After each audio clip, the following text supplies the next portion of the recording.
Jacksonville, the child was born who couldn't sit still. 86 years later with no regret. You know that man can't sit still yet. The Great Depression couldn't get him down. He worked for his dad's store in town, collecting money in small amounts for poor whites and blacks in their furniture accounts. Stetson Kennedy wants us all to be free. Stetson Kennedy wants us all to be free.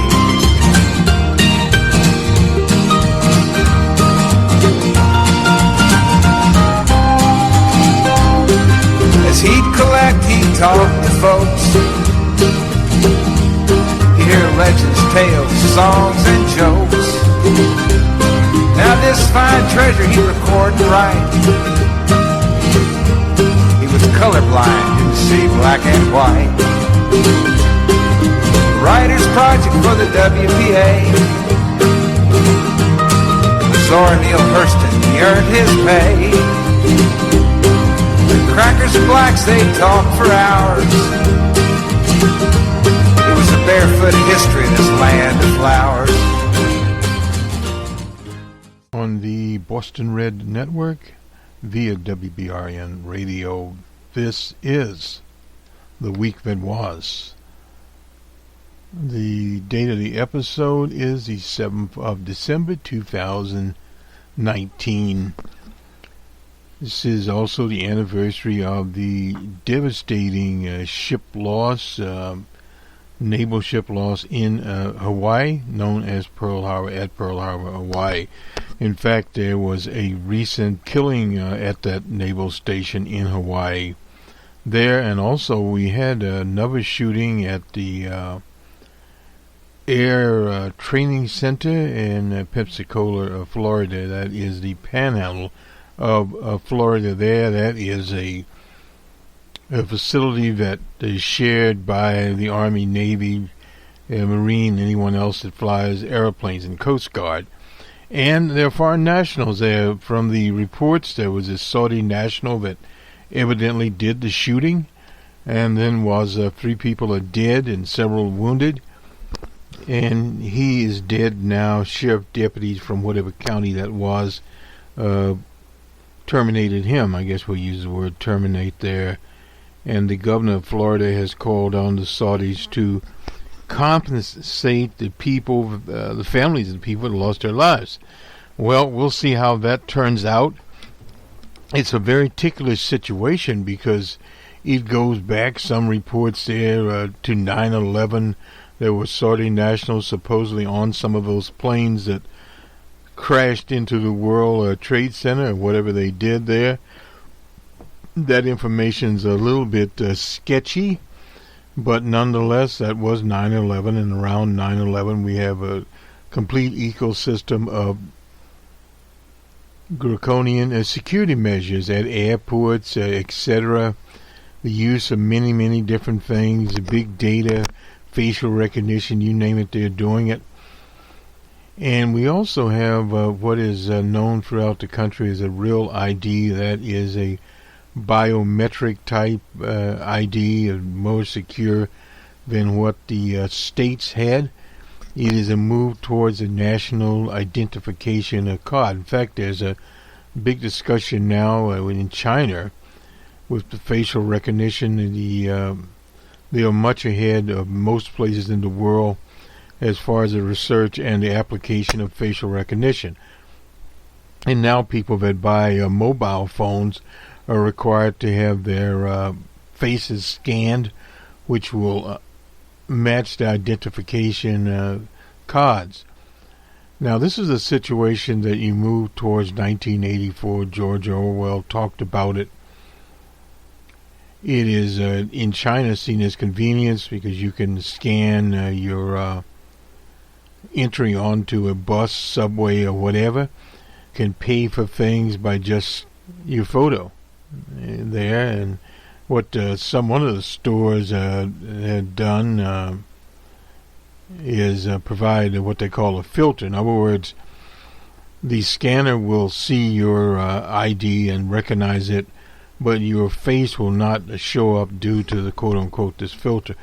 We'll talk about that particular situation more in an open source report on some other day. I'm not sure when we'll do another open source report, but we will do one. This weekend we also have a Numbers Man report will be coming out. We'll talk about the jobs created, what the situation is, the overall macro economy, and we'll look at some PCIs also from the market people, IBS market. They're very good at that as a predictor of what the global economy is doing or is not doing, particularly in the Eurozone. We'll have, and some of this will go to the Monday morning quarterback. We'll hopefully have an update on the British election, which is in the cycle. It'll be next week also. And on the environmental move, climate change, etc., all of the above words, they are having the summit in Madrid.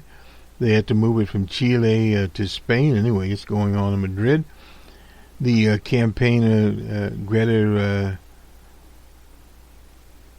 Thunberg arrived there. She took a yacht, roughly 400 kilometers or whatever it was, and then a train to Madrid there. So once she evidently got off her train, there were such large crowds. There were thousands and thousands of people marching. She had to get a police escort into the city like a rock star. And in fact, it became just too dangerous for her to be in the march of hundreds of thousands of people. So she was escorted to the stage and gave a speech. Hopefully we'll have that very short speech. And then she left by police escort. This is what happens when you become a symbol and you're in the crowd. For those that have been in large crowds, thousands of demonstrators in the crowd, it can get a bit unruly. And that doesn't mean that people were pushing or shoving, but people were trying to take photos with her, etc. And part of the problem also was the press and the infamous paparazzi. That's supposedly what killed the late Diana. Was paparazzi chasing their car and etc. That situation there. So it does become very, very dangerous when you have that type of element in. You have a lot of the paparazzi, of course, being freelancers, wouldn't necessarily be there. She's not a rock star. She is in the field of politics. But nonetheless, around the world, there have been climate strikes, climate demonstrations on Friday all over the place. Young people coming out from Florida to Montana, from Montana to Los Angeles, from Los Angeles to St. Louis and beyond. There are just numerous reports of that happening. Young people out there, and they asked Greta what had come of the efforts so far, and as far as the material results, nothing. What many times happens in a social movement, and this is a social movement at this point in time, it takes many times a number of years for it to be pushed home that it gets into the political situation. First of all, you have to get your message in there, you have to target your groups, that is being done, and you have to get the politicians that are willing, like the new Green Deal, to put that in the legislation, put it in the press, because again, in the corporate press, they are constantly spinning things for their favor, and with the monopoly TV channels, etc., you're up against a lot of opponents, and as long as fossil fuels, they can make 2 cents American off of it, they'll make 2 cents of it, and let the so-called marketplace decide the fate, like what happened to clean coal, dirty coal, or whatever. Natural gas, well, why would gas not be natural? But anyway, gas got the jumper seat, so to speak, and thus that put coal in a position that more and more coal mines are filing of a bankruptcy. The Trump administration, the Trump campaign appealed to that particular constituency. Well, that's a constituency that the marketplace has put on the sideline. Doesn't mean there'll be no coal, but not as much coal mining, particularly in the U.S. Now, in other places where they have a lot of coal, there is coal mining continuing on. The Russian Federation, is South Africa, and places of that nature. Coal is still out there and is still being burned to produce electricity. But there are better ways of producing electricity, and this is especially in developing countries or emerging markets across Asia and Africa, out in the bush in those places. Small solar farms are put in. I talked to a colleague when he was going to school in Togo. They, of course, had to have the school in the day by daylight, and at night he read by lamp if need be, but more or less it was sun up to sundown operation.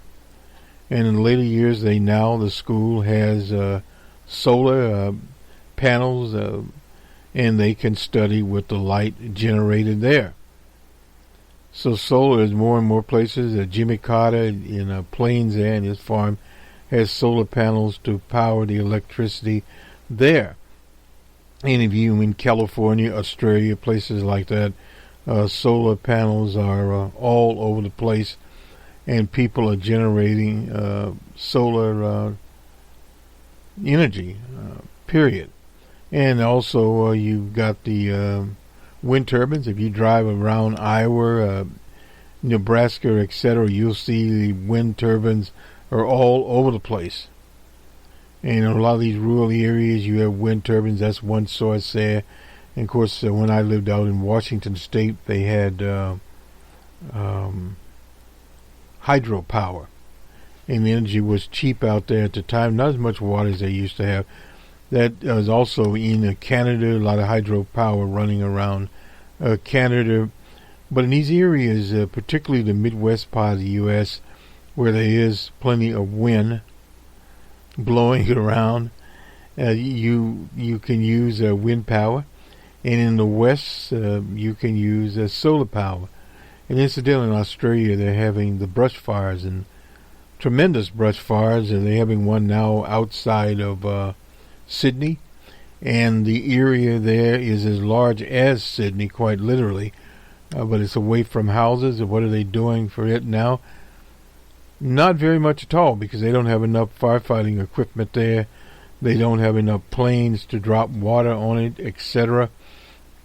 They do have the ocean there in Sydney, so they literally can get water. But this is a problem. It's plagued Australia. They're in the spring now. Dave Jones, you can check him out on the EEV blog. That's Electronic Engineers blog. That's EEV blog, one word. Dave Jones is there.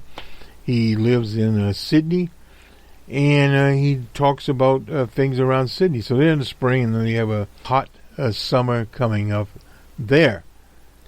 What we're going to do here, we're going to start out with Uncle Carl, look at some polling from California, and we'll also have some commentary from the people at Charlie Cook's operation, and they'll be talking about also candidates and where this could go with Bloomberg appearing there. In fact, Charlie Cook will split this up between Amy Walter and Charlie Cook. Will present a piece of it today and a piece of it tomorrow, I suppose. Anyway, we'll start out here with Karl Rove, and he's talking about what's called a contested convention, a Democratic convention being contested. He's writing, as usual, in the Wall Street Journal on the 5th of December. You can also find his musings at karlrove.com. Anyway, there's a growing concern among Democrats that their July 2020 convention in Milwaukee could open without a candidate who receives a majority of the votes in the first ballot. The last time this happened to the Democrats was 1952. That was Adlai Stevenson, incidentally, was running there, and Kiefoff, if I recall correctly. There are now 4 candidates that Uncle Carl points out here: Joe Lunchbox Biden, Mayor Pete, Bernie Sanders, and Elizabeth Warren. And actually, the candidates, as it appears now, is Bernie Sanders, Elizabeth Warren, Joe Biden. And nationally, Joe Biden is leading in the polls nationally. Who has support and money to be competitive through March? A 5th candidate, Mike Bloomberg. Michael Bloomberg has turned into Mike Bloomberg now. We saw one of his commercials on the YouTube. He talks about creating from scratch a business and that employed 20,000 workers. Bloomberg Media, he made his money in media and that type of content, selling financial information, and hasn't looked back since. Has enough cash to burn a wet mule, and a strategy that says he doesn't care how he does it until the 27 primary contests and 2 caucuses in March. Many mules will perish at his hands. Interesting. I hadn't heard that one before, the goat roofing con. Anyway, Uncle Carl's always out there. That field, but consider the rules the Democrats are allocating delegates proportionally, meaning if you get 15% of the vote or more in a state or a district, you're in the money. You split the delegates, with every other candidate who reaches a threshold. In addition, Democrats are front-loading the contest. More than 69%, that's almost 70%, of delegates will be elected in February and in March, when more candidates will likely still be viable and split the vote. That's 13% more than the number of delegates selected in the first 2 months of the 2016 contest. Consider how this affects the outcome in February's contest in Iowa, New Hampshire, Nevada, and South Carolina. In Iowa, all 4 major candidates are polling about 15% and would share that state's 41 pledged delegates. If a candidate receives the same percentage of their polling at today, Mayor Petey, who sits at the top there, the heat, with 24%. This is a real clear challenge. We'll go that when we finish up here. Average of recent polls would receive 13 delegates. Bernie would get 10, and Liz Warren and Biden would get each. All the money, time spent in Iowa, that's what they get out of the deal. In New Hampshire, Biden and Warren are polling right below the 15% threshold, leaving the state's 24 delegates to Mayor Pete at 13, Bernie Sanders 11. But that could improve. In Nevada, Biden is leading at 29, trailed by Warren at 20, and Bernie Sanders 18.8. They were statistically tied. They split the state's only 36 delegate votes, with 15 for Biden, 11 for Warren, and 10 for Bernie. And, well, Mayor Petey is out of luck in the Silver State. In South Carolina, wait a minute here. Biden is at 35.3, Liz Warren at 16.3. Divide the state's 54 delegates, 37 to 17 going into Super Tuesday contest. That's on the 3rd of March. Biden would have 61 delegates, Liz Warren 37, Bernie 31, and Buttigieg 26. They could even split. It could even get more splintered. I'm sorry, if the major candidates lurking right below the 15% threshold in New Hampshire, Nevada, and South Carolina get a win in their sales, unless someone gets huge momentum in the big early wins. The race will remain fractured through March, and making it mathematically impossible for any candidate to waltz into Milwaukee on the first ballot. And that's where these 765 hidden delegates, called super delegates, they prefer to call them automatic delegates. It doesn't really matter what they are. That's Backroom Deal USA. Could decide a nominee. A new rule prohibits them from voting on the first ballot, but allows them on the second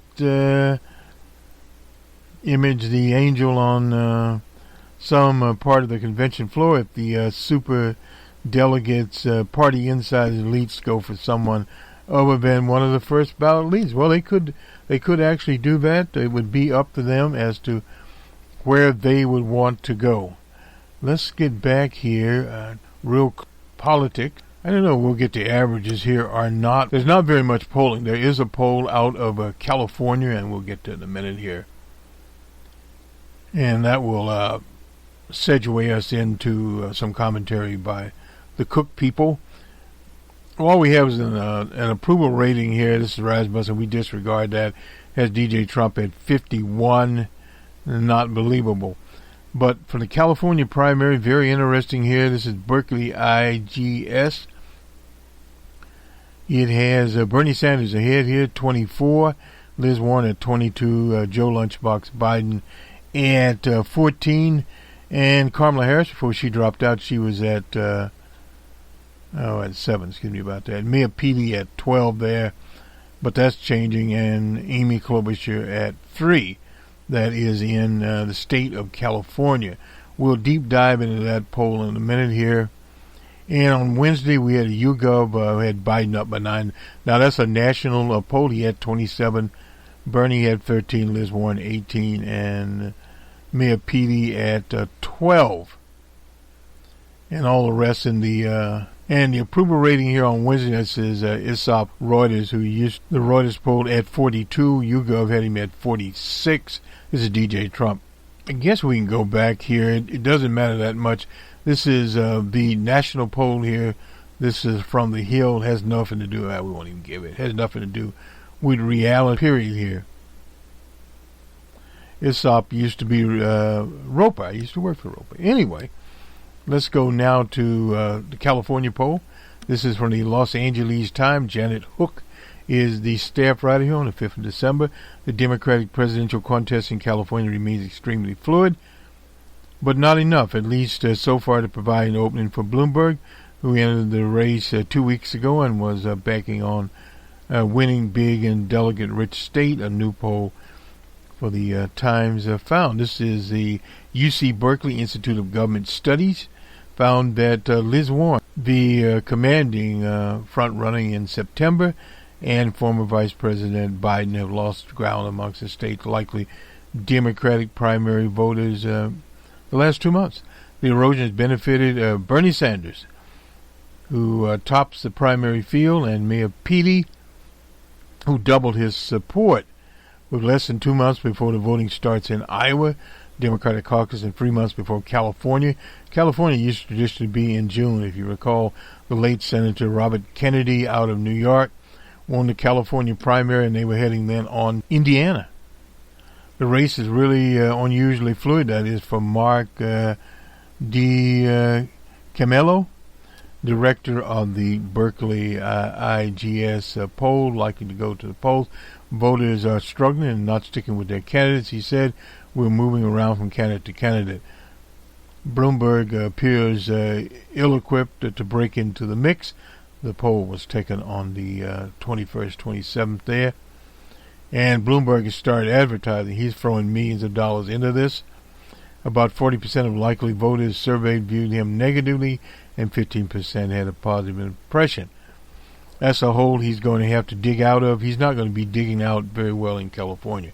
Reintroducing himself to voters is going to be tough. The upshoot of the polling is that the field's most liberal candidates are statistically tied in first place. That is Bernie Sanders and Liz Warren. Leading candidates making a more moderate pitch, Biden, and they include Mia Peedy, lagging, essentially tied in third place. Sanders leads the field, first choice at 24, and Liz Warren at 22.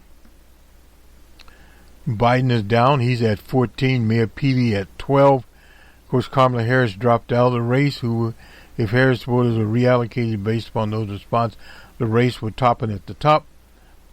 But, you have another situation there. Sanders has 25, Warren 24, Biden 17, and Mia Peedy at 13. So far, so good. California will affect the prospects of all candidates because it has the largest number of delegates at the next summer's convention. especially important for Bloomberg. He's skipping the other contest. He's going to make it on March the 3rd. Primaries in 17 states and territories, including California. The Berkeley poll, which was 3/4 complete before Bloomberg started running ads, found 8% of the voters considering him. And the other, which big spending on ads could change the negative image he brings to the race, will be tested the power of money in politics, but the records on such by rich candidates, Ross Perot, who ran as an independent, and of course Steve Forbes, but Steve Forbes never got any traction. And Tom Steyer is also making a heavy investment there out in California, and his campaign is still floundering. Just 1% of voters in the survey had him as a first choice, and only 18% viewed him favorably, and he's been running ads for quite a while. Amongst the top-tier candidates, the opinion shifts among Californians similar to trends found other polls nationally and in key early voting states. Warren is coming back down to earth after a heavy run-up in the polls this summer and fall. Sanders is regaining traction that he had in October. Warren's image has suffered over the last few months, during which she struggled to answer questions how she would take care of the health care system. Her favor ratings remain high. Well, 67 is very good. Still, a poll found Warren has more room to increase support amongst Democrats in California. Well, Democrats in California tend to be a little bit more middly of the road. 58% said they're at least considering supporting her, compared with 49% who are considering Bernie Sanders. And that actually proves it right there. And 41% Mayor Petey and 39% Biden. Biden leaves the field when California voters were asked the candidate has the best chance of beating DJ Trump, which was the best qualified to serve as president. 29%. He was the most electable. 28%, compared with Bernie Sanders at 22 and 24. Bernie's getting up there, but Biden drops to single digits behind other candidates. Qualities, just 6% said he was a candidate with the sharpest mental abilities, compared with 24% who picked Warren. No doubt about it. She's a policy wong there. Sanders tops the field of other three attributes, being the candidate who would bring the right kind of change to Washington, the one who would come closest to sharing voters' values, and the candidate who best understands the problems of people like them. The poll found that for Secretarians candidates, that is Sanders. Now, this is very interesting here. Bernie is 78, Biden and Bloomberg are both 77, and Liz Warren is 70. About a third said they were extremely very concerned that Biden or Sanders' age would hurt their ability to serve as president. Only 7% thought that about Warren. And, well, times have changed. DJ Trump is 73. The poll found increasingly stiff freeway competition in California for older voters, a part of the electorate that has been especially important to Joe Lunchbox Biden. Both he and Warren lost ground amongst the 65 and older over the past few months, while Buttigieg gained amongst that. That's a prize group there. Biden narrowly leads at 22%, 65 voters, down from 26%. Warren has 18% from 32%. The Buttigieg character has 17% of those seniors, up from 7%. A lot of that is how he's been presented. I've not seen any of his commercials. The Sanders campaign, by contrast, hangs on his ability to turn out younger voters who are less inclined than elder voters, but that was not the case. Barely registered amongst the older voters, but the first choice 46%. This contributes to Sanders has an advantage among Latinos, who tend to be young as a group. In California, 32% of Latinos favor him. That's a solid 13 points. And the next one is Joe Biden. California will be an important test for California's strength because it is much more diverse than New Hampshire there. This poll was conducted in English and Espanol from the 21st to 27th, and 1,664 people likely to vote in the election were there. I believe we'll take a break here, and then we'll go to Charlie Cook and his situation there. We don't have what I had wanted to have. Didn't really have anything from the Washington Post. A few little tidbits here on DJ Trump. Incidentally, the experts have testified. They appeared on Wednesday. That is over. Nancy Pelosi, in a famous quote, told DJ Trump not to mess with her. Thought we had that article. We don't have it right now, but anyway, we'll get it. And then we also had more machinations there from DJ Trump in Paris. While we are changing here, there was a big brouhaha going on there. Strikes are still going on in France. System there is basically about closed down. That is, the transportation system is down. Various workers are striking over pension benefits, and there are basically about 14, 15, or 16 different plans out there, and they're all running basically at once. And that is a lot of these pension plans. Sometimes you have them. Let me get the Charlie Cook piece up here. Well, I think the first one we'll get here. Democrats are making big gains in the suburbs. This is by David Wasserman. Here's why that may not be enough to beat Trump. This was published at NBC.com. It's on this sick. Democrats are rightfully ecstatic that they won 2 of 3 2019 elections for governor in deep red states, overcoming relentless campaign visits by DJ Trump. And in truth, their twin triumphs have much less to do with Trump, more to do with Matt Blevin. He was in Kentucky. Toxicity and the popularity of James Bell Edwards. It has lots to do with the turnout of followers of O.J. Simpson in Louisiana. Edwards and Democratic-elect Governor Andy Beshear. But the Beshear name was well known in Kentucky because his father had the governor of Kentucky, well ahead of Hillary Clinton's 2016 support virtually everywhere in the state. But the results also reaffirmed where Democrats' true opportunities lie in the 2020 suburbs with lots of college-educated Europeans.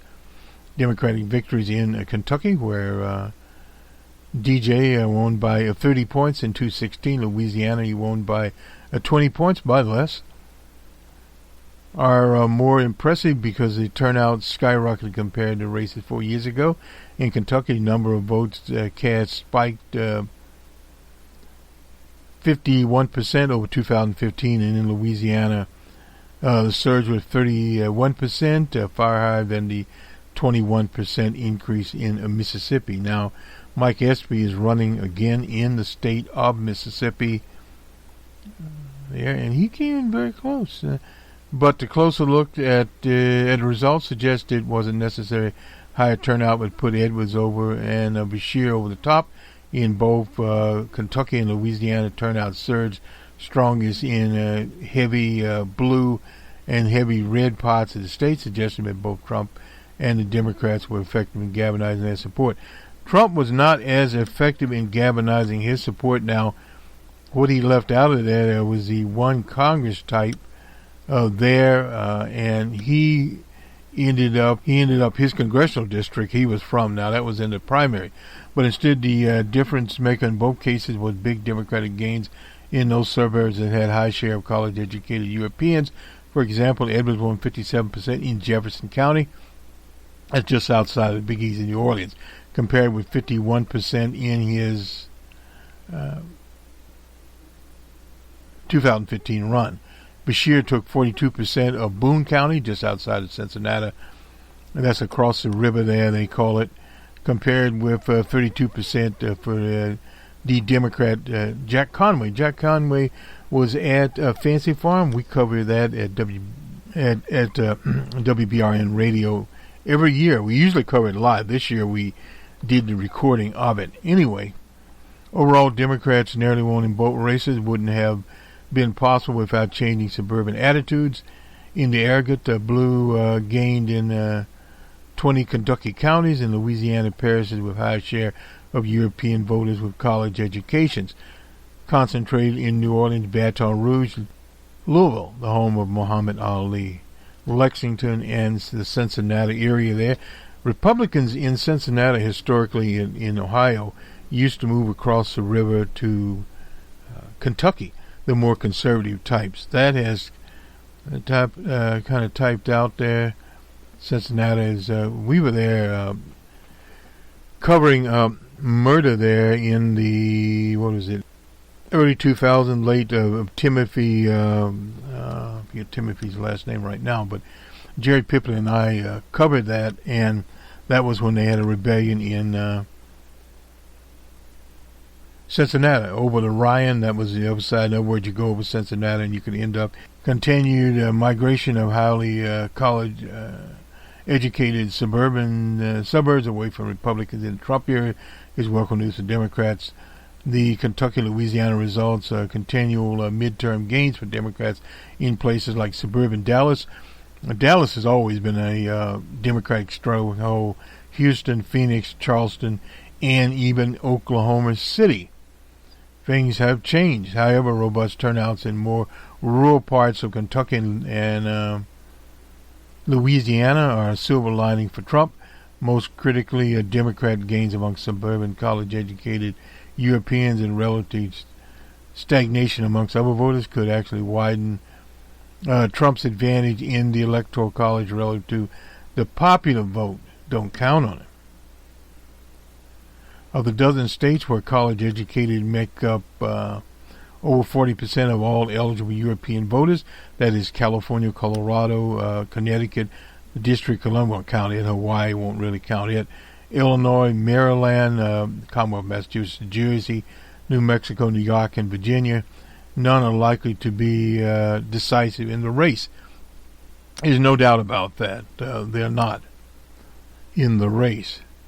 But the key is with a candidate like Bernie will get those votes of the European working class. In other words, unless Democrats are able to retain support amongst other groups in states like Michigan, and Pennsylvania and Wisconsin, the key there is to get as many of the European working class votes as you can, get those suburban European votes, and turn the followers of O.J. Simpson loose in places like Milwaukee, in Detroit, and in Pittsburgh, at a lesser extent there, and in Philadelphia, come out in great numbers.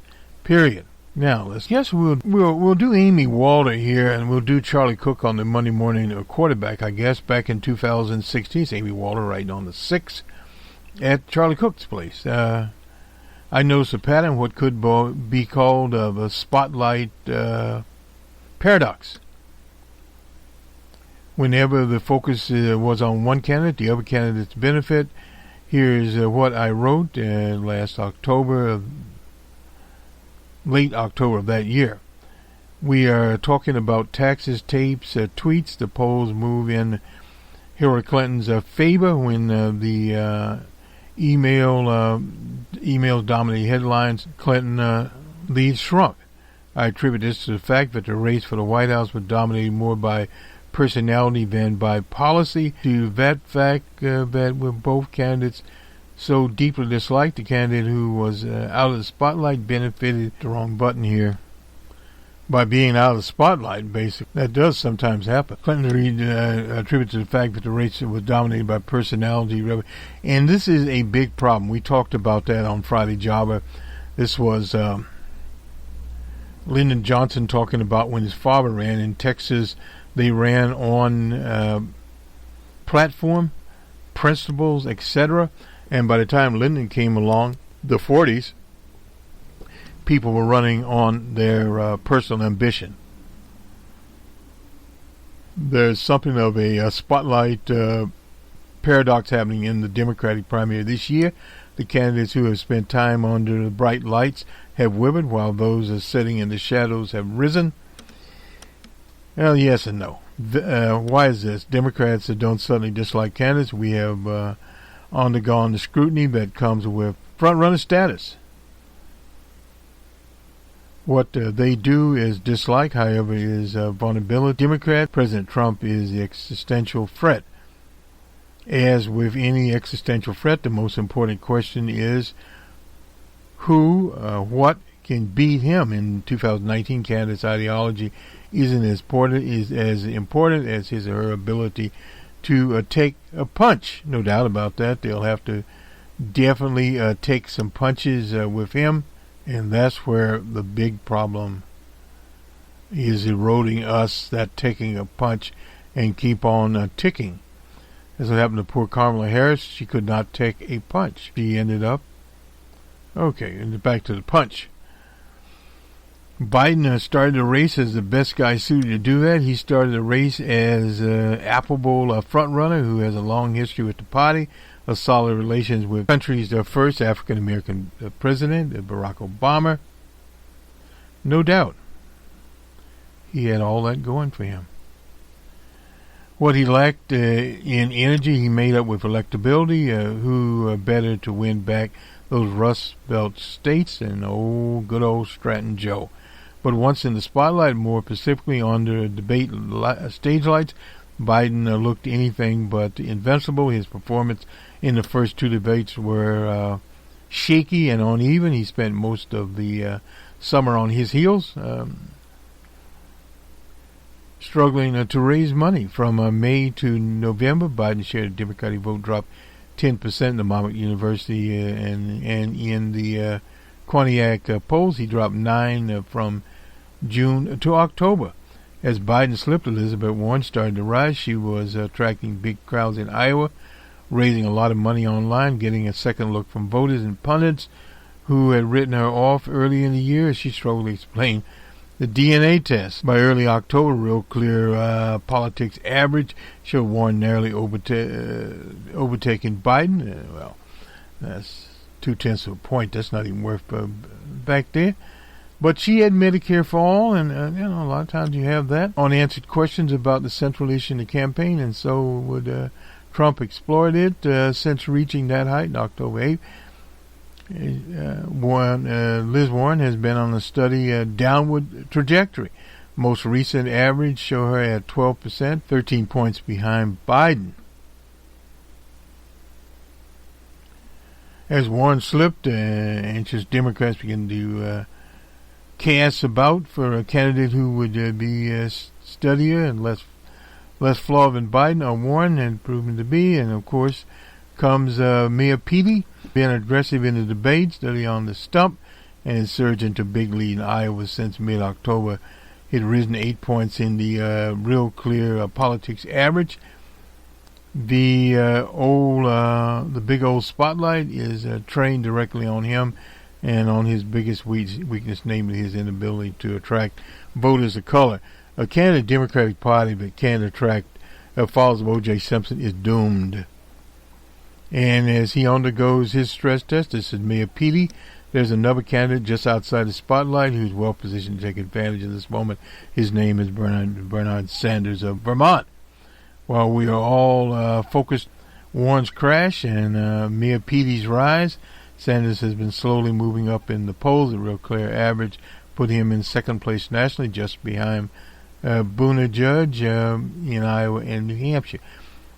But Bernie is well organized in both of those states.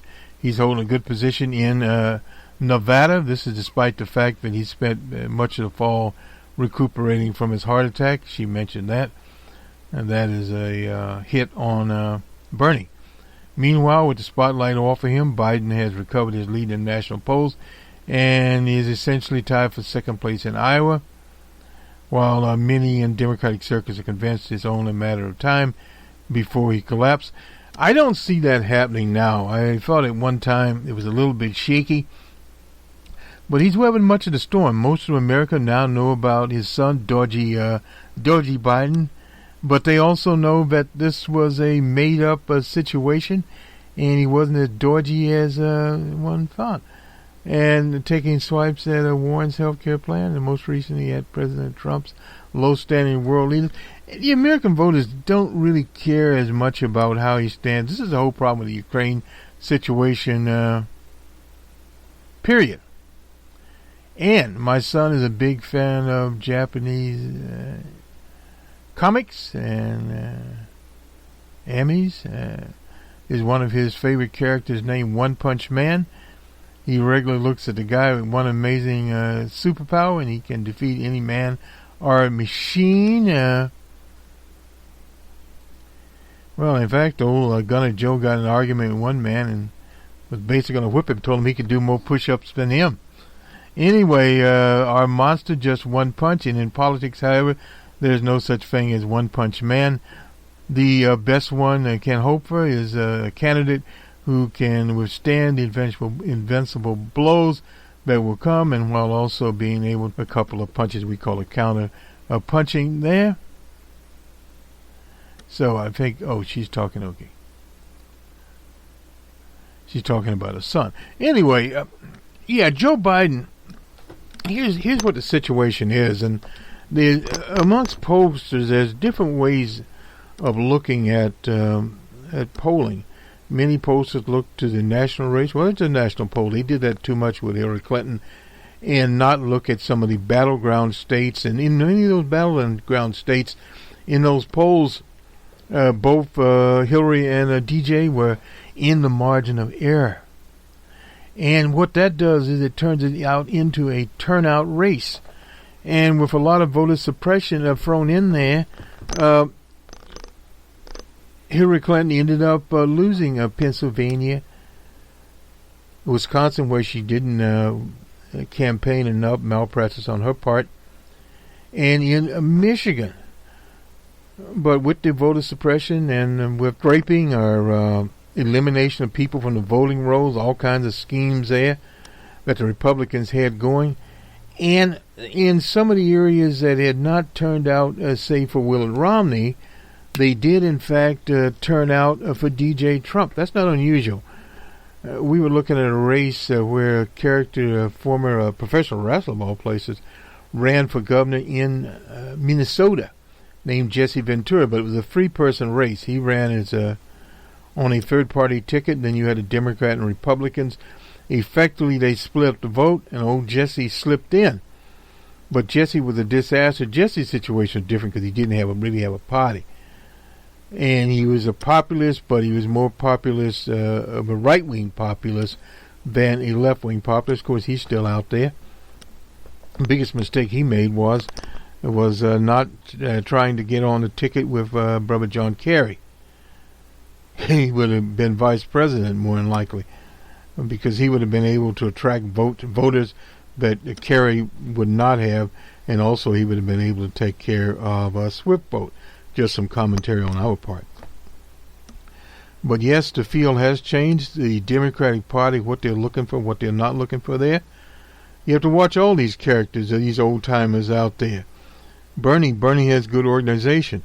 But you watch Biden in the sense that if Biden can get out of Iowa, New Hampshire, he'll do okay in Nevada, and he'll be in South Carolina, and he'll go into these others, and if he can stick around there, his life rep, that's 700 or so-called super delegates, if no one has it, as Uncle Carl has predicted, on the first ballot, then there'll be a lot of backroom deals, and we'll see what we come out with there.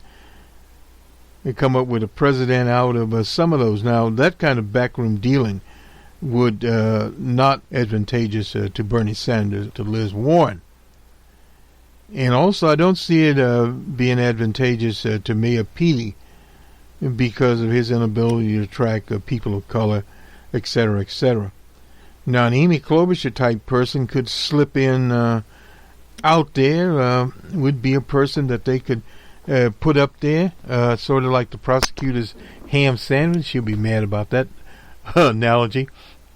But the Democratic Party, if they do go into this so-called contested convention, will be looking for anyone that literally can carry the day, can get the people out. The people will unite behind this person, and they'll make this a hell of a competitive race. Particularly, and this is the reason that this whole situation, the situation with the economy, adding 200,000 jobs. That used to be just enough to maintain. We'll talk about it on numbers, man. 42,000 plus of those were GM workers. You discount that out. And also you had people in the supply chain that were laid off. Didn't put those in, about 10,000 more of those. So in other words, so-so job report, but it's been spinned by the corporate media. That way it can bamboozle consumers into going out and spending money. But a lot of things can happen between now and next year. Many, many, many things can happen there. Some people in the race now may or may not be. I'm talking about some of the front runners. May or may not be in it. We never know what will happen there. And also with the impeachment situation, not that DJ Trump would get impeached, but what would be the damage? Could there be a recording lurking somewhere out there? Just many, many things could happen. Sometimes the unexpected can happen between now and next summer, particularly if this Democratic contest is close and when they divide these votes up and who stays in there. Well, what will Bloomberg be able to get? It'll be interesting. Bloomberg, being a moderate Democrat, could end up pulling votes, say, from a Mayor Petey there. And again, this is a situation. None of these people are that young, except for Mayor Petey. But Mayor Petey's, and Petey came out with a college program that would is a sort of middle of the road financial forgiveness program, but wouldn't include certain people in there. But certain people that make over, they talk about the rich that make over a certain amount, they send their children to private schools, not public universities. And this public university, community college thing has been around. Had it in New York. We had it in California with the community colleges. It used to be free. And they have it now in Tennessee there. And some states are looking also at making some of their four-year colleges very cheap, because what they're effectively doing, this is the whole idea of a public college, is to train people for future tasks within that area and within the country. And that's the whole idea there, is not to charge people tons of money, period. And then now the latest scandal we have here is on Reddit, as we'll have to get over and get that information for you, is this healthcare plan. This would be after the UK leave the EU and they try to strike a trade deal with the US. Well, effectively what would happen would be the National Health Service would be there, and they would be forced to buy medications from American pharmaceutical companies. So there's a lot of things there. The Tories have put the National Healthcare Service up on the block. I don't know if there's enough time to communicate that, but hopefully in the next broadcast we'll have some information for you that you can, because the polls in the UK are very, very fluid now, and there's a different situation. In the 600 or so constituencies, people have to win there, and the majority of winners from each party will make up their parliament. It's not proportional, but it's the majority there. So depending on how many votes Labour can get, and then the magic number, 300 whatever it was, that they will need to do it. So the big question is there with Brexit, well, what Labour has done, because in some Labour constituencies, people voted to leave and not remain. Kind of a split thing there on some on class. It's all around immigration now. In the UK, when they talk about immigration, they're talking about people that immigrated from Poland, Lithuania, Romania, etc., and settled in primarily in London. That is what they're talking about, not people from the Commonwealth. These African, Asian countries that have been around there for a long time. Places, like Jamaica, for example, and various other former colonies of the UK. A little bit different situation there.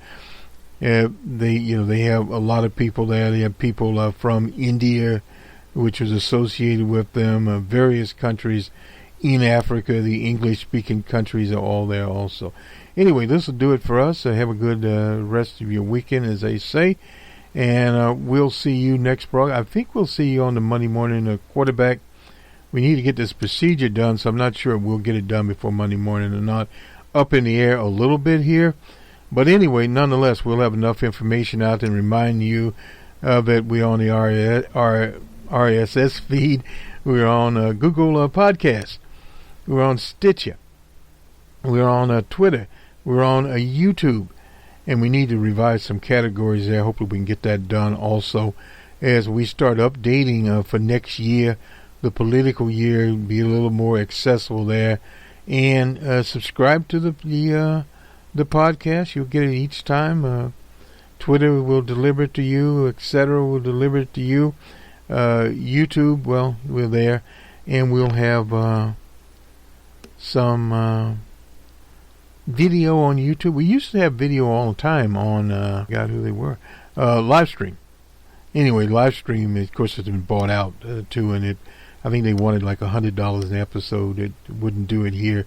We are a not-for-profit operation, period. Good day.